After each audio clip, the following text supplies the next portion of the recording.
হযরত শাহজালাল আন্তর্জাতিক বিমানবন্দরের ৮ নম্বর গেট থেকে আপনাদের সবাইকে স্বাগত জানাচ্ছি। আমি সাইফুল রাজীব। আমি জানি না একসাথে এতগুলো প্রবাসীর মরদেহ এর আগে কখনো এসেছে কিনা। এখান থেকে আমরা কখনো আপনাদেরকে একটি, কখনো দুটি, কখনো ৫টি বা সর্বোচ্চ ১০টি মরদেহের কথা জানিয়েছি।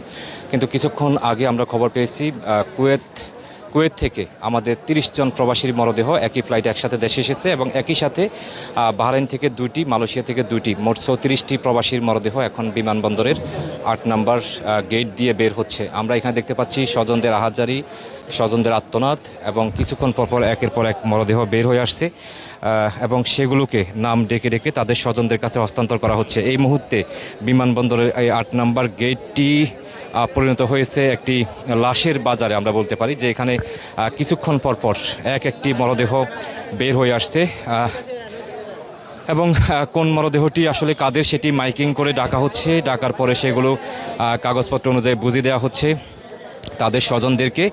এবং এই পাশে যদি দেখায় যে গেটটি দিয়ে আসলে মরদেহ বের হয়, সেখানে অধীর আগ্রহে তাকিয়ে আছেন কখন তাদের প্রিয় মানুষটি মরদেহ বের হয়ে আসবে, কখন তারা ডাক পাবেন এবং সেই মরদেহটি গ্রহণ করে বাড়ি নিয়ে যেতে পারবেন।